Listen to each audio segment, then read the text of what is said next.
Yeah. The It's too much vocal, for it. they're just too powerful. Uh-huh. That's right. All Well, right. Well, thanks. let's kick it off. Good. Let's kick it off. I want to get your thoughts on something that I just heard this morning. Wait. And I'm- You gotta first tell us where you heard it, because I always have like a guess in the back of my mind of where you might have heard things. Where did you hear this one? I don't, dude. If I rotate so rapidly between TikTok, Instagram, and Facebook, I really couldn't tell you. So let's just say it. Let's say it's an Instagram reel. Okay. And then it was George Clooney talking, which was weird, talking on addiction. Actually, don't hold me to that. I don't. Might have not been George Clooney. I think it was actually Seth Rogen or Robert Seth Downey Myers. Jr. Who knows? But anyway, what they said was you can break addiction down into 3 parts. First part is it's fun. The second part is that it's fun with problems. And then the third part, it's problems.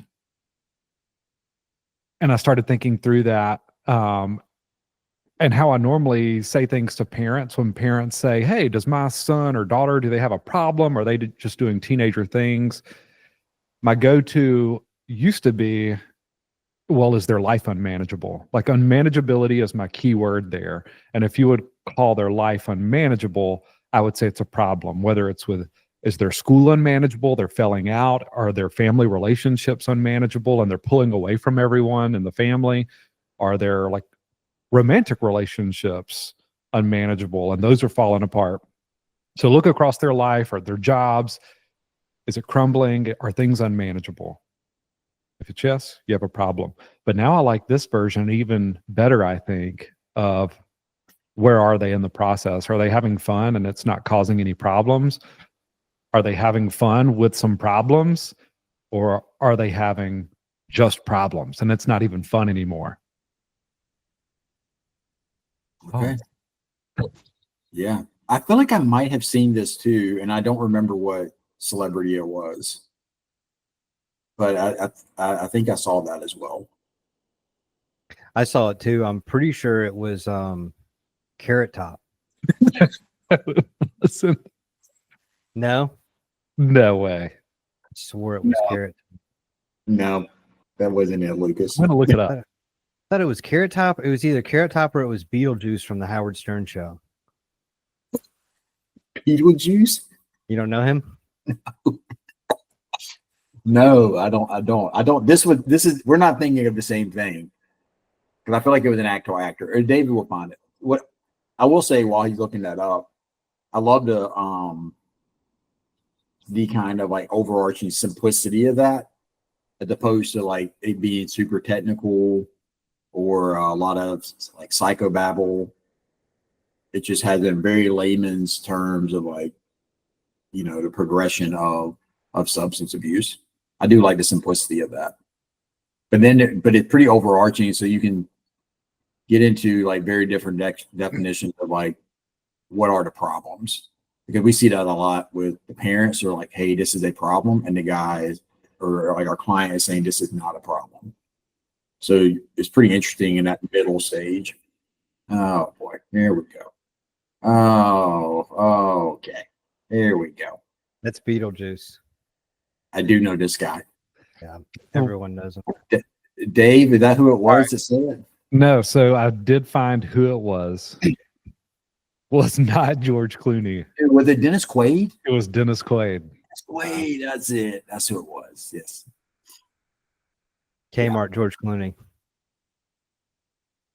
Well, this is the second George Clooney reference in as many weeks from David. Mhm. Isn't that who he said he wanted to play him in the movie? George Clooney? Yeah. Yeah. George Clooney on the mind. He said they're fun, and then they're fun with problems, and then they're just problems after a while. That was his quote. Mm-hmm. Yeah. Would you look at people who use or drink normally? Would you look at them and say that they are still just enjoying a fun phase. Like it's just not causing them, it's not never gets to fun with problems where they're neglecting their job or their kids' softball practice. I think it's got to be fun with problems for anyone. I think it's fun with problems no matter what. What? I think Really? I don't think it's ever just fun. It's just like, what's the severity of the problems? I think is probably the difference between like the average regular drinker or user and the person with a problem. But I mean, if you think about it, it's like, yeah, it's problems. It's calories, it's extra money, it's being hungover. But for a lot of people, that's like pretty normal and they can make their life work around it. It's not, you know, and then for the person with a problem, it's like missing your kid's soccer practice, you know, not showing up to work, like bigger, like real impactful problems. So you're looking at it more from like a health perspective. I think that's just one angle of the problems, but it's a financial perspective, like how much money per month do you spend on alcohol if you drink? And again, some people say that's worth it for me. I probably spend about $200 a month on drinks, and it's how I have fun and go out on the weekend, and it's fun for me, and it's like good for them. But someone else could say, you know, well, like that's a financial problem, and that's extra money that could be saved or whatever. You could do that with anything. My point is just that I think there's always problems attached to it. It's the severity of the problems. Yeah. And then if there's like no fun with it anymore and it's just those severe problems, that's obviously a whole nother realm. That's interesting. Yeah. I don't know. I don't know. I don't agree though, because I do think sometimes it is just fun. Like I think the word problem, like, is a very subjective thing. Like, what are we calling a problem? You know, like it is. If you just, you know, if you go out and you like have drinks with your friend, and you have a good time, and you have a few beers, and then you go home and go to sleep, and you don't physically feel any different than you would have like without it, or even if you do, you like have thought it through and you can sleep in. Yeah, I don't think that's necessarily a problem. I think it becomes very subjective of what you define as like a problem. You're like, oh, you took more calories in. Well, you could do that when you go out to eat. You know, if you're looking at it from a standpoint. You could do it with sweet tea and argue that the sweet tea costs more than the water. Yeah. That's it for all of it, right? Yeah. I mean, even if you're looking at problems as like, oh, well, I didn't go to work. I mean, some people just call out of work and it's nothing to do with alcohol, even though they're not sick or don't have any issues going on. Mm-hmm. You know what I mean? It's like, and that's a function of depression or just not liking your job or being kind of lazy or, you know, whatever.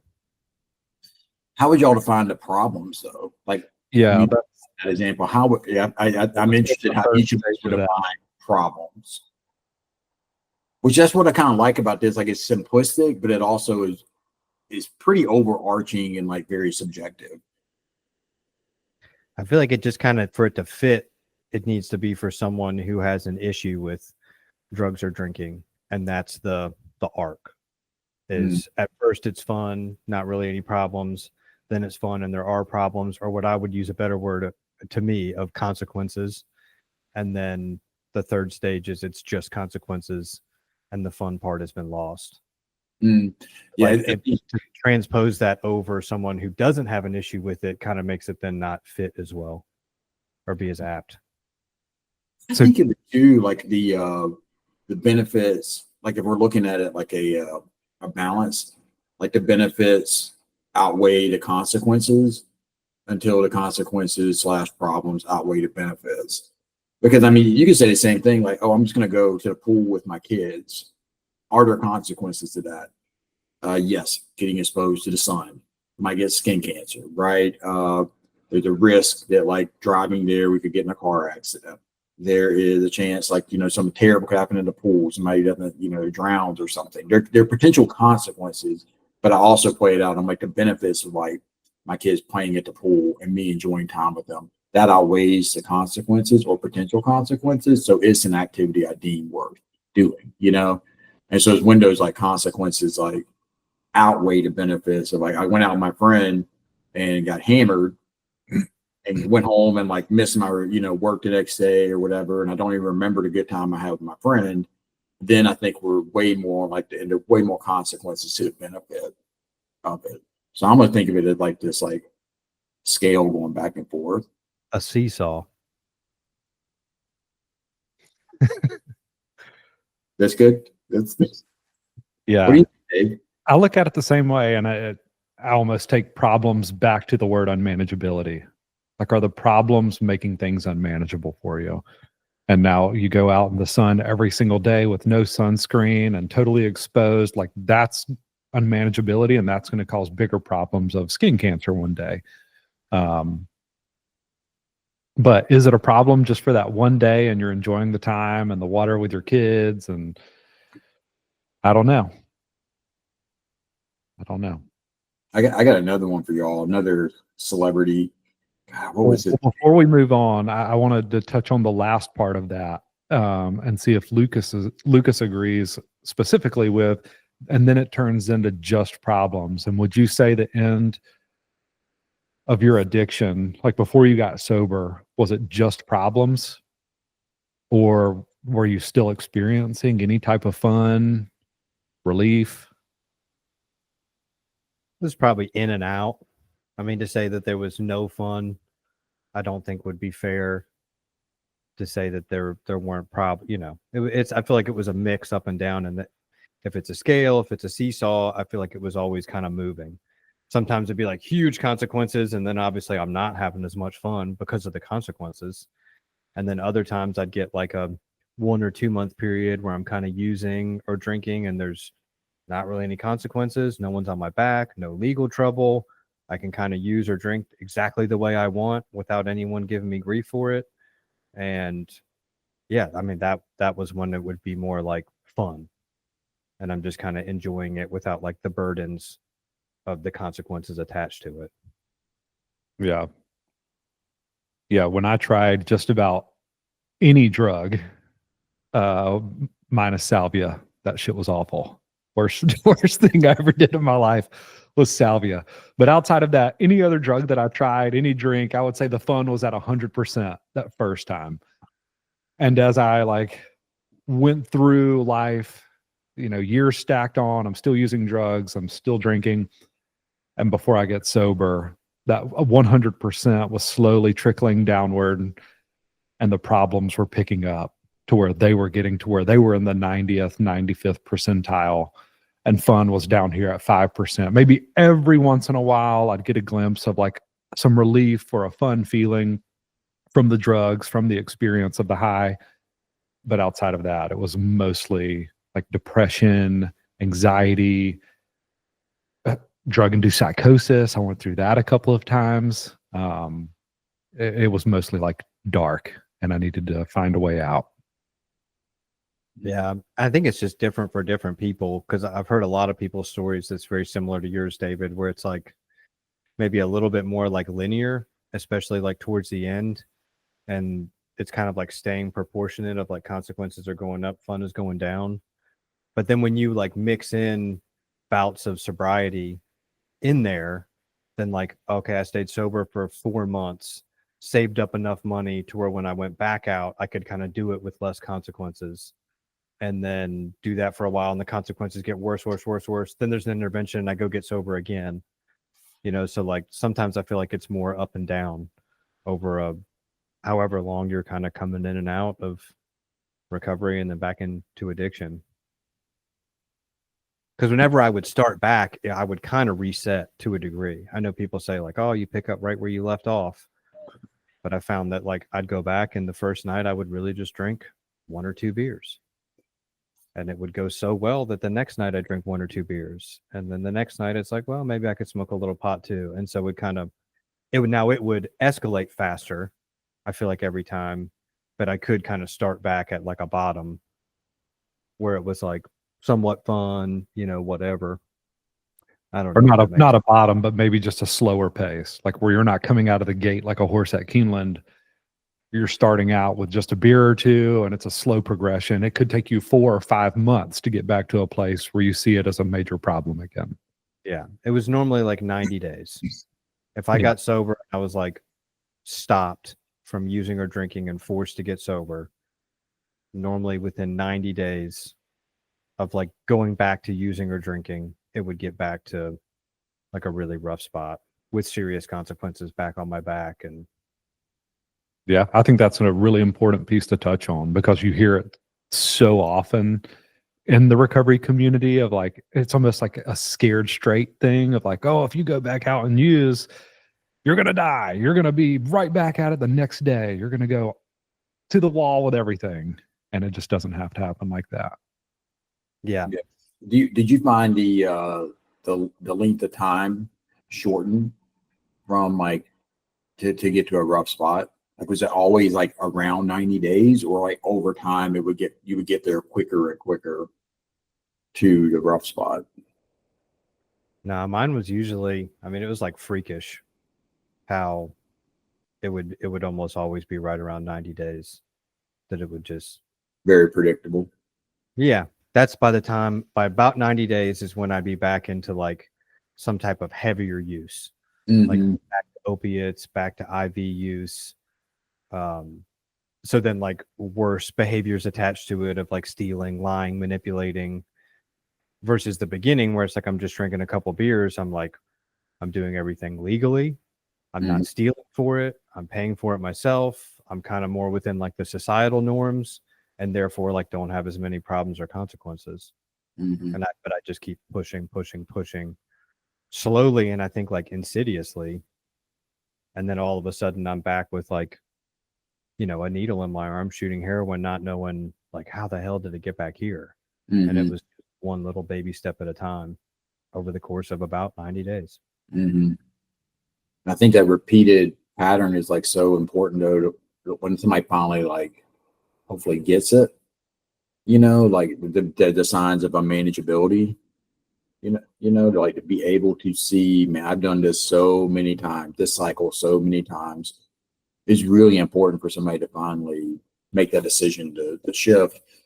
I think that's has been so hard about like fentanyl, is just rob people that cycle. You do see like those horror stories come true of like, hey, if you go back out, you'll die. And the reality is that's happened for um, a lot of people that we know like really well. I'm like, oh, like you just didn't get a chance to learn from that relapse, and that's like the super sad part of it.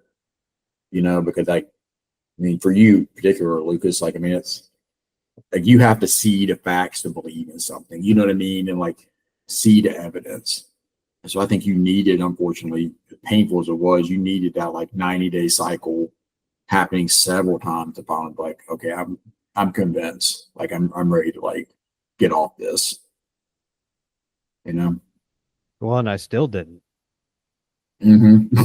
You know, it's not like at some point I was like, man, there's like a 90-day cycle, and I've done this probably about 3 times a year for 10 years, so about 30 of these cycles, and now I can really see it and I'm going to do something different. No, it was just like the next time I kind of got forced by consequences into a treatment episode, and then just stayed sober long enough that then I could kind of, I don't know, be more introspective at that point. But I feel like you have to be kind of solidly removed from the substances and the relapse and the 90-day cycle to get to more like probably 5 or 6 months sober was where I got more reasonable, and then could look backwards and be like, oh, this is like such a pattern. And every time I think it's going to be different, because this time I'm only going to drink and I'm not going to break my own rules and it's all going to work out. But every time it was the same thing. I mean, it's got to be insane looking from the outside in, of just like, this is so predictable. Mm-hmm. Yeah. I think David, you had showed us this video, like talking about the Dennis Quaid video. This one was Joe Walsh, who's the guitarist for the Eagles, that you shared with us a couple weeks ago. Mm-hmm. I think he's been in recovery for a while, but it's like a maybe 90-second clip, and he's talking about his perspective on like addiction and recovery. Mm-hmm.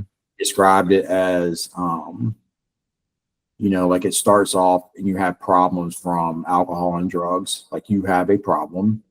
And then he said at some point, you were using it because it was working for you, the drinking, the pot, whatever. it was working for you. And then somewhere along the line, you started working for it, which I think is like such a really eloquent way of saying, you know, what we were saying earlier too, like kind of 3 different phases. Like when you get in that last one, it's just problems. Like you are now working for it. Like you have to go get drunk or you have to like smoke. That's preoccupying your time. And I thought that was really well said by him in that video. Oh yeah. Yeah. And like breaking that down very literally, I mean, it's your whole days. Like when you're really in it, Yeah. if you wake up in the morning and your first thought is like, okay, where am I going to get my substance to get me high or really to like heal me is more of the mindset. Like, where am I going to get the money to get the thing or where am I going to get the thing or what am I going to get to fix me for the day? And then it goes to where am I going to get the money to get the thing to fix me for the day? And then your whole day can fill up with like, and then I got to find the right drug dealer and meet him at the right time, at the right place. Oh, I'm $5 short. Maybe he'll just front me that much this time. I mean, it was just like every day of every week was just filled with, I mean, anxiety Mm-hmm. and a rat race to figure out how am I going to get it done. Mm-hmm. I think what's harder though is the sneakier working for it. And I see that with, several clients that I know that are more in that like middle pattern where they're having fun, but also problems. And they're not even aware of how much they're working for it. The amount of like preoccupation, very like subconscious, like I cannot wait to get off and go to happy hour. I cannot wait to get off and like, smoke a bowl tonight or whatever. And it's just like, it is like the thing that their whole day is built around. It becomes the only highlight of the day, which is the really interesting part of it. It's like it becomes like a normal way of like winding down typically. And then it's like, no, this is like the best part of my day. And then it started to lose this luster. And like, I'm thinking of clients and even friends that I have who have said that, it loses this luster and it's no longer like even enjoyable. I just do it because like I have to do it. Yeah. But that's like the sneaky part of it. Like you're doing all these other things, like being a parent or working. So you're like, well, I'm not running around town looking for drug dealers and stuff. But if you were only like truly connected in a moment, when you're actively using, like you're missing so much of life. So you still are working for it. Mm-hmm. Yeah, that's a good point. That's what I'm saying. There's such a fine line with like what you consider a problem. Mm-hmm. Because I've known people that are kind of starting down that path where it's making consequences for their life, but it's not like life altering or life changing or anything bad enough that they're going to lose their job or lose their family. I feel like from the outside looking in, they're just like not getting as much out of life as they could be otherwise. Mm-hmm. And so there's almost like 3 categories where there's like the normal like drinker user, then there's that weird kind of gray area where it's like you don't really want to label like alcoholic addict or anything like that, but there definitely are problems. And then the third one being like, without question, anyone could look at it and say that person has a problem. Mm-hmm. There's another quote I like. I forget who said it, but there's a statue attached with the quote somewhere. I want to say like Vancouver or something, but it says, first the man takes the drink, then the drink takes the man. Mm-hmm. I always like that one too. Yeah. Again, not that that's for everybody, but for people who end up with a problem with it. Mm-hmm. Yeah. And all of these phrases that we're mentioning, as well as that Joe Walsh video, it's like stripping it down to bare bones. Like it makes it very easy to just grasp and understand. And I like that. I think it might be helpful to look at it from a clinical standpoint when we're assessing and diagnosing somebody with like a substance abuse problem. I mean, there's several criteria. There's like 12 different criteria that we're looking at. And obviously we're having to go off like the patient's report and the family or loved ones, if we get it, to kind of get the full picture, the best of our ability. But we're looking at it from a lot of different angles. And I could pull the list up and run through it. It's really interesting when you like think about all the different areas to it. Might be a good thing for people to hear on here. Yeah, but, you want to do that? I'll grab it. But that's just an interesting part of it. you say like, what are problems? I mean, this does like start to break that down a little bit. So, Mhm. yeah.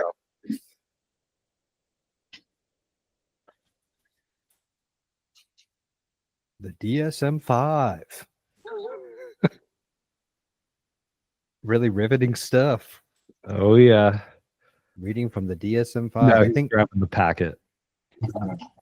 It's like the intake packet. This is actually a pretty it's always been a pretty insightful thing to done with clients over the years when they're really not sure or having a really hard time seeing the problems that have landed them on this couch.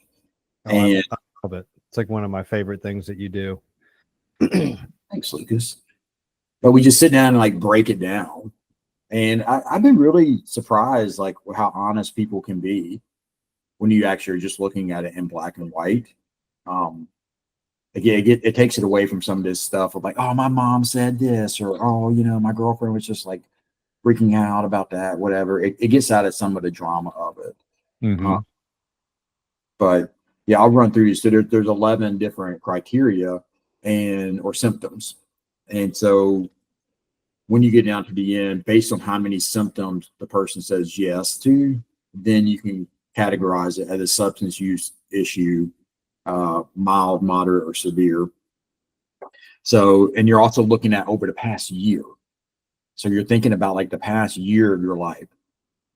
So the first one is that the substance, and I'm just going to use the word substance, that's going to cover like alcohol, kratom, heroin, you name it, just substance. So the substance is taken over in larger amounts or over a longer period than was intended. So are you taking more or for a longer amount of time, drinking longer than you originally intended? So that's the first one. The second one is there's a persistent desire or unsuccessful efforts to cut down or control substance use. That's always like kind of funny with some of the guys that I work with. They're like, I never wanted to control it. I had no intention of stopping. So I'm saying no to that one. And I'm like, oh, well, that's interesting. Yeah. They're like, no, I never want to stop at all. I don't want to control this. I'm like, okay. That's what I said. Then they say yes to the next one. A great deal of time is spent in activities necessary to obtain substance, use substance, or recover from its effects. And that's what you were talking about, David. Like it gets to that point where all day is like trying to get your hands on it, to buy it, whatever. Mm-hmm. So that's only one of 11 different symptoms we're looking at here. Number 4 is a craving. And sometimes you have to define for people what a craving is. And we're talking about just not like a physical, but also a psychological, like I cannot wait to like have a beer after work. So a craving or a strong desire to use the substance. So like I really like want to go drink right now. Yeah. So that's number 4. Number 5, recurrent substance use results in a failure to fulfill major role obligations at work, school, or home. That typically is pretty easy for the ones that end up on this couch because usually something that's happened, like my wife says I'm not showing up well in my marriage, or like I got kicked out of school last semester, I'm on academic probation. Like those are usually pretty like easy to identify. Number 6 is continued substance use despite having persistent or recurrent social/interpersonal problems, which are caused by or exacerbated by the effects of the substance. Very wordy, but essentially what that's saying is like, are you having problems in your social network? Are you having problems in your relationship because you're too high or drunk? Yeah, that's a tough one to Will you- navigate too. What's that? That's a tough one to navigate too in the beginning. I think it's easy for someone who is struggling with substances to want to play the victim and make everything someone else's fault. Well, it's my mom's fault that this happened, and it's Lucas's fault that I did this. It wasn't my fault. I deserved that drink. Mm-hmm. There's a lot of that talk. Yeah, that one's like, oh, obviously I have problems in my relationship, but it's because they won't just accept that I like to drink and use sometimes. It's just like, yeah, no, that's exactly what we're talking about. They're like, yeah, but you're hearing it the wrong way. They should be taking this test. That would definitely be one for them. Let's see. And then number 7. This is always an interesting one for our younger guys. Important social, occupational, or recreational activities are given up or reduced because of substance use. Did they quit the football team? Are they no longer like a part of this after school club? Maybe they're an adult, like maybe they're no longer involved with, like, I don't even know what adults do, Rotary Club, or they don't do softball anymore, or whatever, like they no longer do these things. Maybe they don't go play pickleball as much. So What given percentage of our younger guys would you say do that? what's that? What percentage of our younger guys would you say do that? If you had to just guess, put a number on it. Are we talking Greenville transitions, guys? Yeah. 100%. So ages 17 to 28, like, are they giving stuff up? 100%. I would say 100% of them. And it's also interesting because a lot of our treatment is about rediscovering the things they love.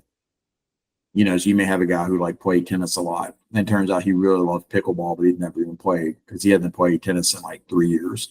Or we have guys that come in and they'll tell us, and it's kind of sad because they're like, "Oh, I'm a great athlete," and then we take them over to the gym or we go play pickup basketball, and they're like falling over themselves because it's been a while since they've done that. But then it can also be really cool to see them get it back and kind of rediscover those old loves from when they were younger. Mm-hmm. I would say 100%. Lucas, what do you think? I'd start at 100% and say change my mind. Classic. My mind could be changed. It's just like right off the rip, like, yeah, 100% sounds right. Yeah. Until someone gives me an exception. Yeah. Okay, let's see. Number 8, recurrent substance use in situations in which it's physically hazardous. And that includes smoking and driving. Okay, that includes that. It's not the same. It's not the same, man. I drive so much better when I'm high. Okay, fine. Still like illegal, and I'm going to say it's dangerous, Mm-hmm. I'm just so concentrated when I get high and drive. So chill and focus, dude. Okay. Yeah. That's number 8. All right. Number 9, substance use is continued despite knowledge of having a persistent or recurrent physical/psychological problem that is likely caused by or exacerbated by the substance.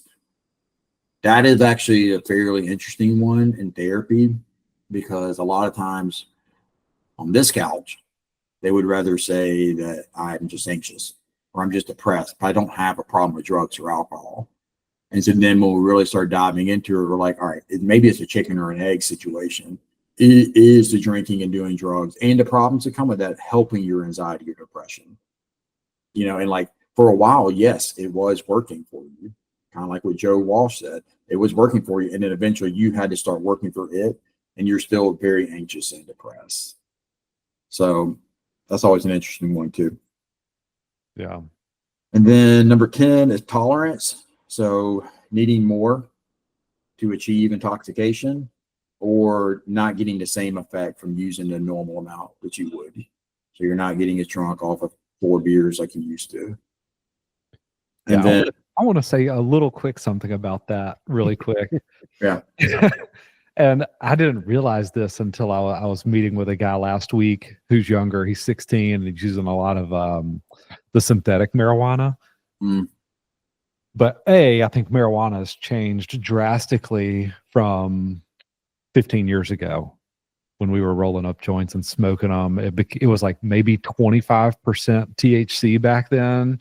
Yep. Where these days, when it became legal to start growing and selling in places like California, Colorado, it has been like put in labs where they have scientists on this stuff, and it has gone from 25% THC to damn near 100% THC, if not 100. I don't even know. But then he was describing this synthetic marijuana.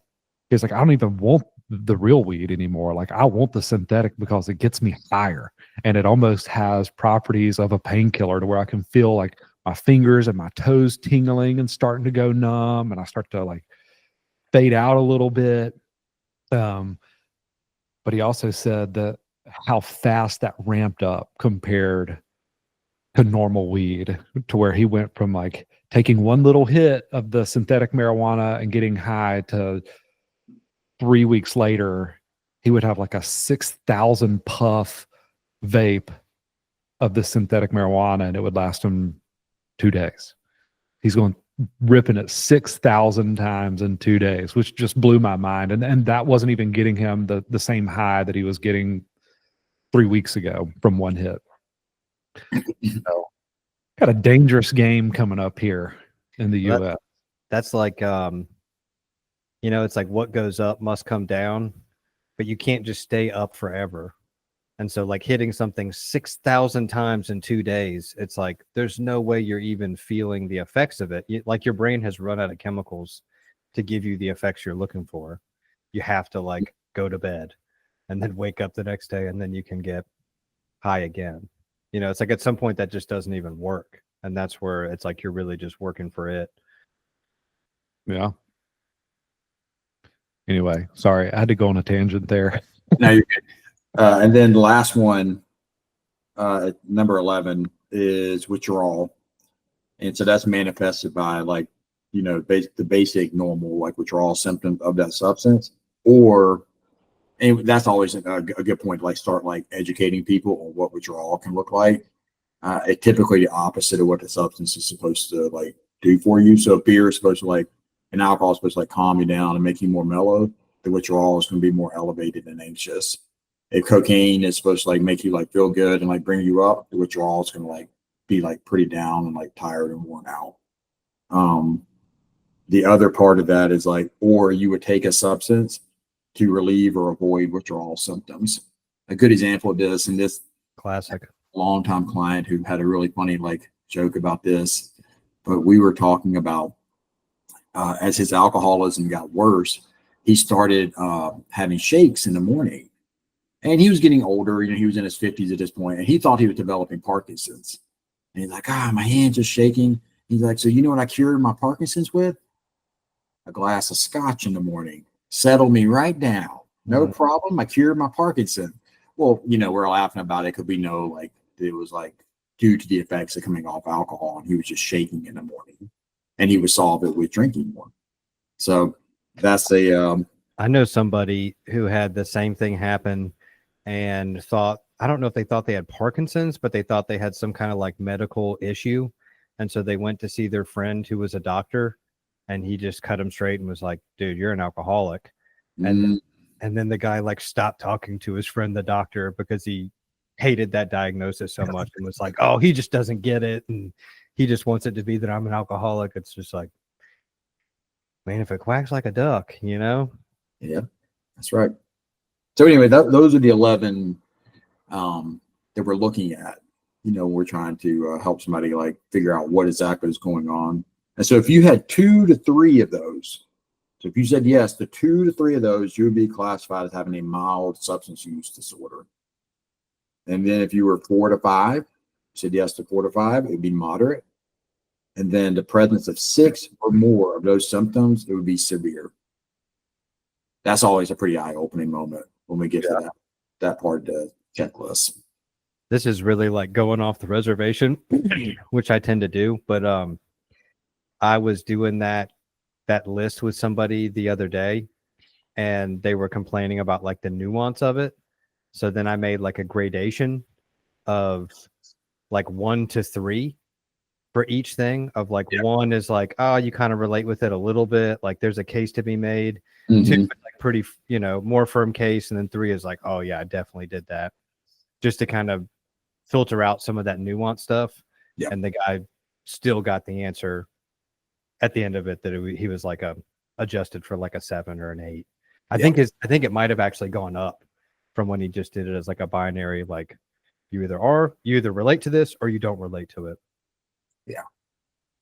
Yeah, and I don't know if I like some of it is just jaded from years of doing this, but to me, like if we're sitting in my office doing this checklist, like there's a good chance that there's just a problem. I don't think you know what you're talking about, Cole. It's just an accident. Do you always do them in person? They were looking for the deli, dude. They didn't mean to wander into your office. How did I get here? They just want a ham and cheese sandwich. They don't know how they got there. Now you're reading off the DSM-5 to them. It's crazy. Do you always do that in person? Usually in person, yeah. Yeah. Does body language ever mean anything to you? Like, are you ever looking for body language signs when someone's sitting down with you Mm, as you're going through? yeah, I mean, I mean, I call it more like just vibes, like the tone of voice, body language, eye contact, just what is this like energy in the What's your conversation. vibe, bro? Right, bro. That's a very Dave way of doing it. Yeah, usually in person, but also I won't just jump right into that. Try to build a little bit of rapport at first. So Yeah. this person doesn't immediately just feel like judged on this list, and I'll try my best to make it very collaborative. Like, hey, would you like to look at this together just so you can get a better understanding? Because ultimately that's the point. Like, I probably already have a decent idea of what I think's going on. Mm-hmm. But that's not the point. The point is that they get a good understanding of what's going on with them. Because I'm not going to always be there. Like, if they walk out of my office and like, I don't have a problem, then they're going to go about their business, Like, my point is to try to help them see whatever the real issues are so they can start working on that, no matter where they go after here. Mm-hmm.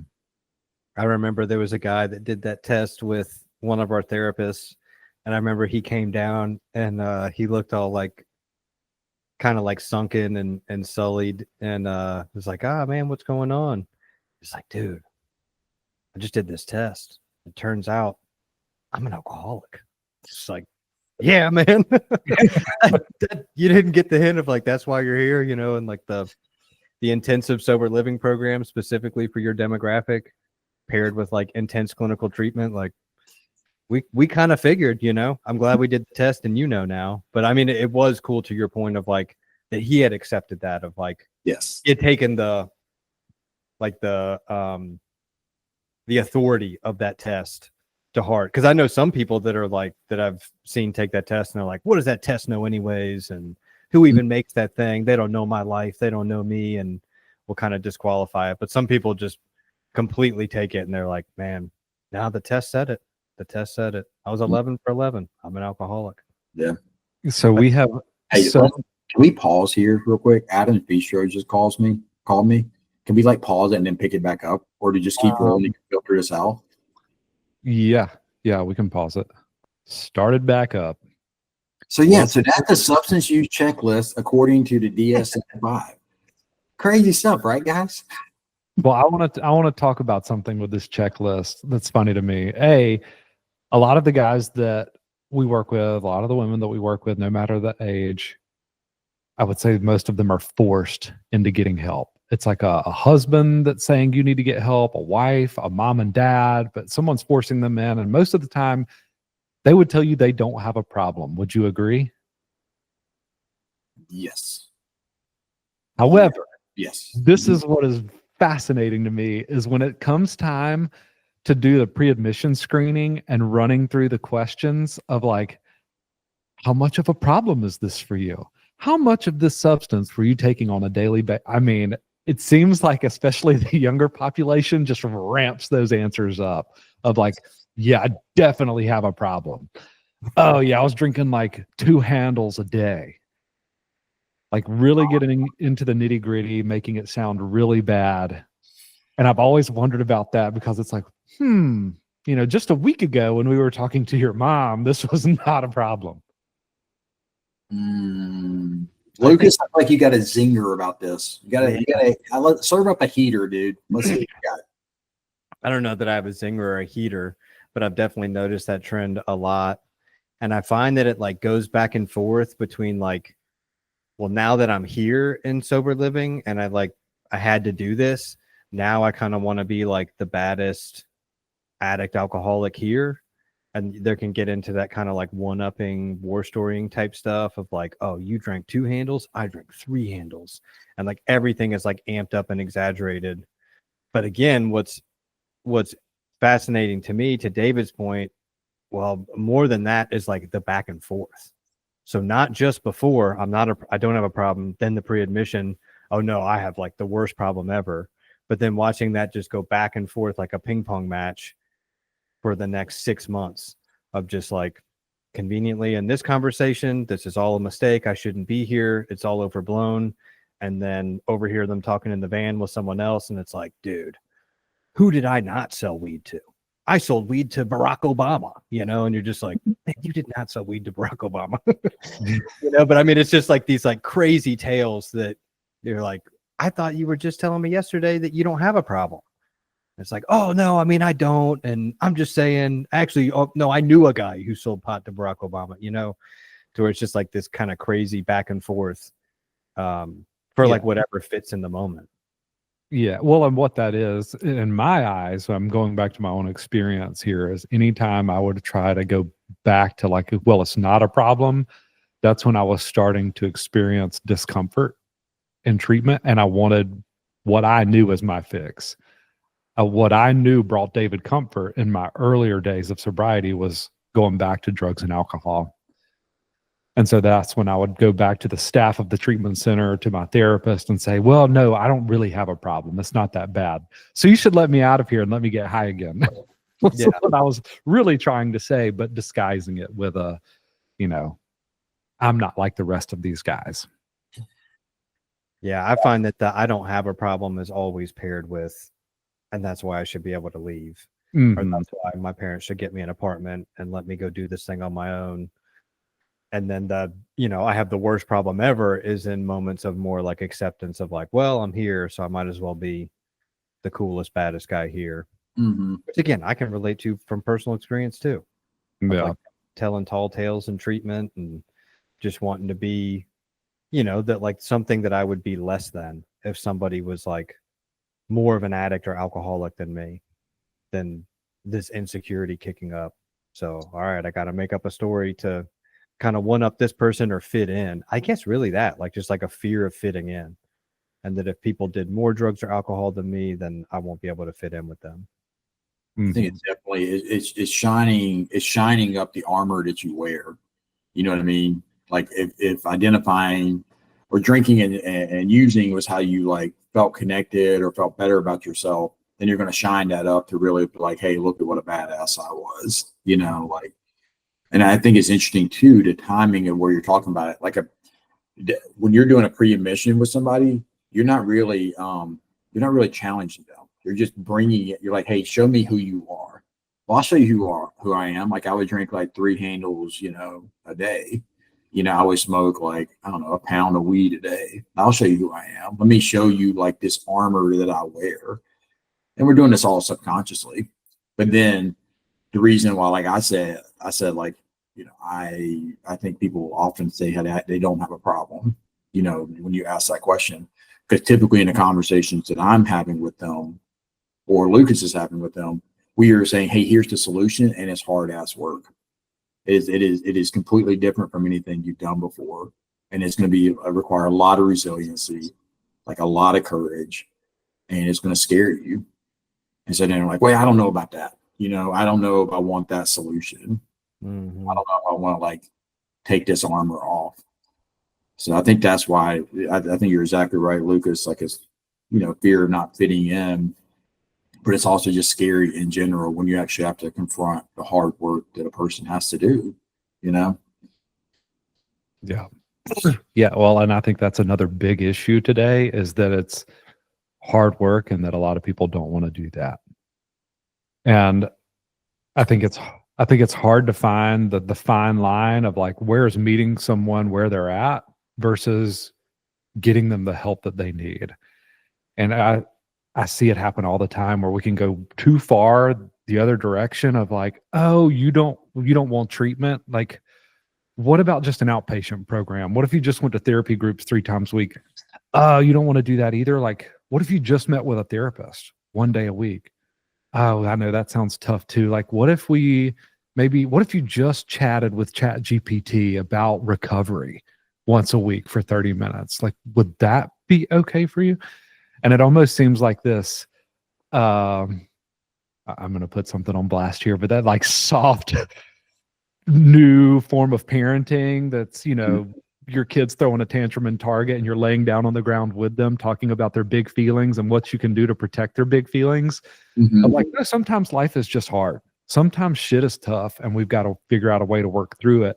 And that's also where you experience the biggest wins Like you're going to feel the best about yourself as a human being when you go through something hard and you get to the other side of it. So I don't know. It's tough to figure out where to meet someone and where to push someone to get them to do the hard work. Mhm. It's called gentle parenting, Dave. Gentle parenting. There we go.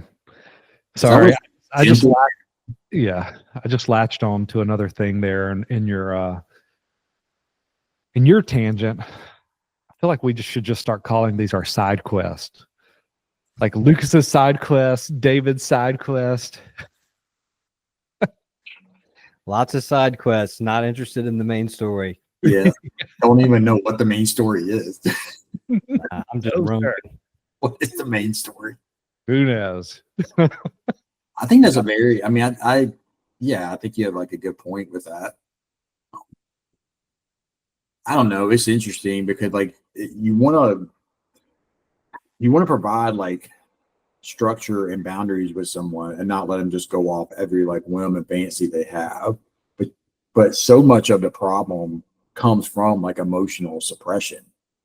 You know, like I don't want to feel scared or insecure, so I'm going to like smoke or drink or whatever this way.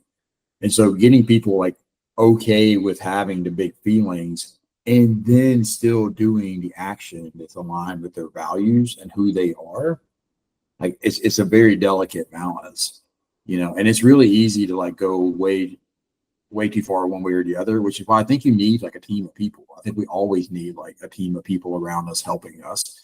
Like we need those that are going to give us more tough love. Or we need those who are going to be able to really empathize with us.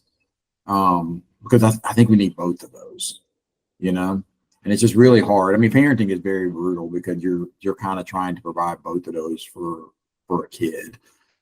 That's why it's good to have like, if you have it, like another parent like helping you out with that, or grandparents or whatever. So it takes what do they say? It takes a village. Yeah. Takes I mean, a Village. I have I'll- an analogy that I like for that though, real quick, that is often like what I tell guys.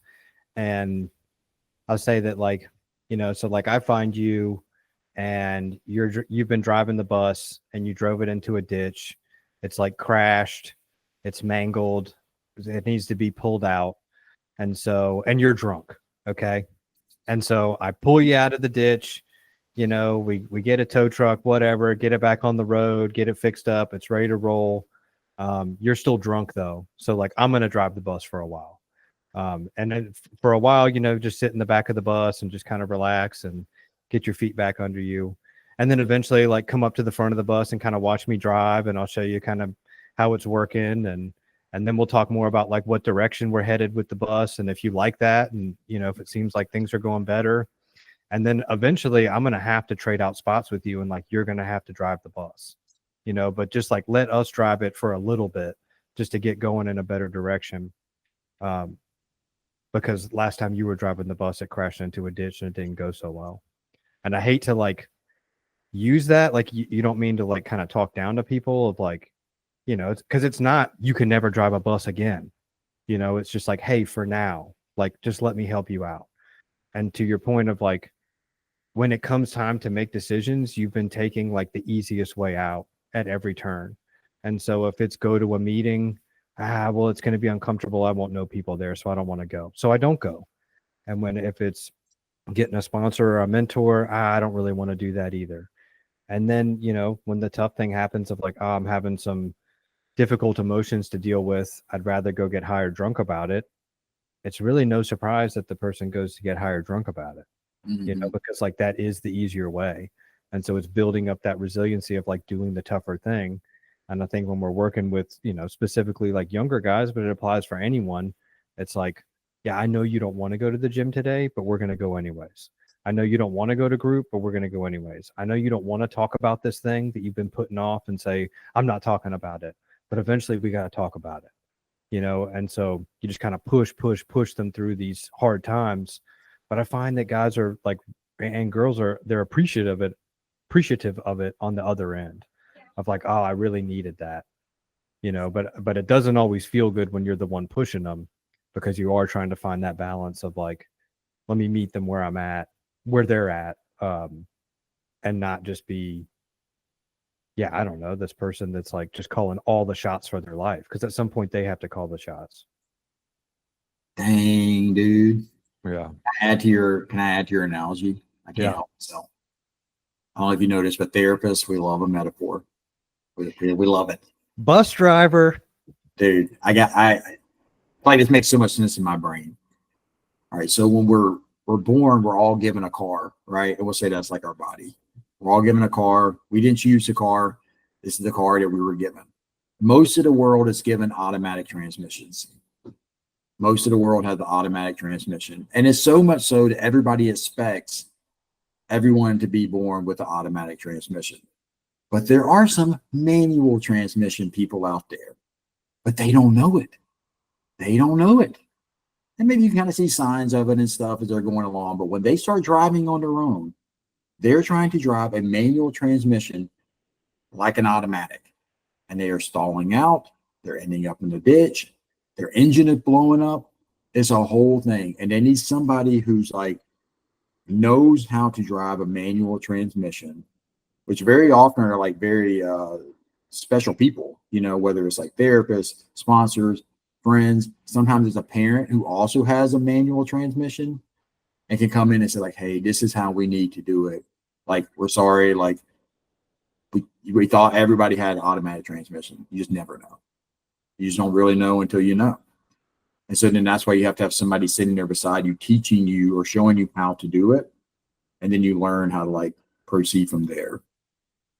What do you guys think? Manual, automatic transmissions? Are we on something? I love it. Very good. Yeah. Yeah, pretty good. That made a lot of sense in my brain. Yeah. I like that a lot. I think you should start using that in more of your sessions. I'm going to give you credit, Lucas, because you were the inspiration of that with the bus in the ditch. I have talked about it with clients before of like I would say like my if we're in metaphorical car is like a Honda Civic, which I'm very familiar with. Classic Cole. That thing, dude, you can like forget oil changes, you know, it will just putter along, like providing just like optimal to suboptimal performance for 500,000 miles. I would just put now, if I'm not taking care of it, it's not going to blow up. It's not going to end up like stranding me on the side of the road, but I would just putter along, getting worse gas mileage, having little issues here and there, and it would just slowly deteriorate. Like I would say that's like kind of what my car is like. It's an automatic, but if I'm not taking care of it, like it's going to definitely like decline over time. I would say that you two have like manual like Audis, okay? Like if you don't know how to drive that thing, that shit blowing up out here on the road pretty quick. You know what I mean? Like, bro, I feel like I'm in a go-kart, a manual go-kart. something a little more like fragile. Like, it'll blow up. But if it's hitting right and you know how to drive it, crazy performance, right? Yeah. Like crazy like experience. It's like really like in the best way. That's Lucas. Lucas is in the manual Audi. He's sharp, witty with it. I'm in a go-kart, dude. Wow. Just friggin' hitting side rails, going from side rail to side rail. We'll All give right. you how about an F1 car, Dave? An F1 car. How about that? I'm really in F1 racing right now. Maybe you guys are in. There you go. There you go. You know, Tony Soprano said something about this too. Oh, did he? Yep. This is going to sound We stupid, always but find our but- way back to the Sopranos. you got to. It's a central point in my life. This is going to sound stupid, but I saw at one point that our mothers are bus drivers. No, they are the bus. See, they're the vehicle that gets us here. They drop us off and go on their way. They continue on their journey. And the problem is that we keep trying to get back on the bus instead of just letting it go. That's a season 1 slammer right there.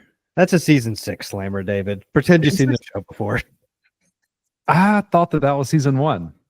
No, I haven't even it's- got to season 6. So that's season 6. I just saw that like a couple weeks ago. Mm-hmm. all right, I'm going to throw one out there of what this reminds me of, like it being tough to get sober, because to date is probably the hardest thing I've ever done in my life. Like looking back, it's harder than school. It's harder than the jobs that I've worked. It's harder than like training for a half marathon. But to me, it's like boot camp, like military boot camp, where you have to do 1,000 sit-ups and 1,000 push-ups every day. You've got, I mean, who signs up to do that? You know, it takes a special somebody, probably people who are like, this is my best option. So I'm going to go to this military. I'm going to go do this boot camp where like it's a lot of people's best option to go get sober and change their life and go down a different path. But it's going to be really hard. There are going to be mental push-ups, mental sit-ups, mental mile markers that you have to hit in order to experience like the joy, the peace, the freedom that comes on the other end. Not that you can't experience some of it early on, but the majority of it's going to be the boot camp. And you have to make a decision every day to do those mental push-ups, sit-ups, mile markers, and push through to see the light at the end of the tunnel. And I think that just so many people aren't prepared for that. As they probably aren't. I don't know what it's like to, and please, military people, don't come at me saying that I don't know what it takes. But I would imagine, I think it would be a okay comparison. Mm-hmm. Yeah. David McNeese, anti-military. I got a question for y'all. All right. Would you say recovery, is it more A, physical, B, mental, or C, mystery answer? Which one do you guys think? A, B, or C? Let's see. A mystery answer? Yeah. I'm going B. Mental. It's C, and C is both A and B. It's actually, I decide what the mystery answer is. It's C. C is Okay. both A and B. So I was listening to some. The answer is, I think, based on like just where my head's at today, that it's C, is nervous system. And so where I'm like coming at this from is I was listening to something over the weekend that Andrew Huberman was talking about on one of his podcasts about building endurance. Like, how do we build endurance? My endurance is like notoriously never like super strong, and I'm like, I really would like to know like how to build more endurance for like mountain biking or Muay Thai or whatever, right? And he was talking about it from, people will say like endurance is like 90% physical, 10% mental, or it's 90% mental, 10% physical. And he was like, really, both of those are wrong. It's really 100% nervous system. Like you are training your cells on this like tiny level that you know how to like push through a 30-minute run. So it's like the training of it is causing different neurochemicals to go on, and you're also learning to regulate into hard times. Like, think about it. So many times, like, we'll be holding a plank, and our brain, the mental part of it will start saying like, we can't. But if you have like trained like on a very like minute cellular level, and you learn how to regulate, like how to calm your body, how to disconnect, which you could say is maybe mental, but it's almost both, because you're like learning to like that certain neurochemicals, which is a physical thing, are going to start like flowing or not flowing in those moments of hard time. And also like deep down, literally in your bones, like in your cells, that you can hold a plank for longer than a minute. So it's very interesting, like how much of it's like regulation. And we talk a lot about that with our guys, but I think that's like such a big part of like the recovery experience, just from watching people go through it. It's like, how do you regulate in hard times? I don't know, I thought it was really interesting. So I would say C, mystery answer, which is really a combination of A and B. Got it. Well, it's Good job. got it. Well, it's got to be because like if I weigh 400 pounds and I've never run before, I'm not going to be able to run for 3 miles. So it's not just mental. I can't just push through it mentally. But I could also be in like pretty good shape and have not run before and still not be able to do it. So Mhm. it's not just physical. And Yeah. I think it really is this like combination of both. And there's a guy that I know from 12 step that I like and respect a lot. And he always says, move a muscle, change a thought. That's This how guy in your is this guy in your home group? maybe. I love And them so- tell stories. Yes, that's And good. so I just think that's so apt that it's like I can't just like will my mind into thinking differently. I have to go like do actions to do that. And by moving that muscle, I can change a thought. I can get through a hard time, but it's really both. Mhm. But I also can't just like dissociate, shut it down, and then just go run for 10 miles. Like that thought's not going to pop back up, Right. you know? So it's like, yeah, I just really think it's both. Yeah. Hey, I gotta run and go get the food. All right. Well, that's it. That's a wrap. That's the end of the side quests. Into the side quest. That's it. That's a wrap.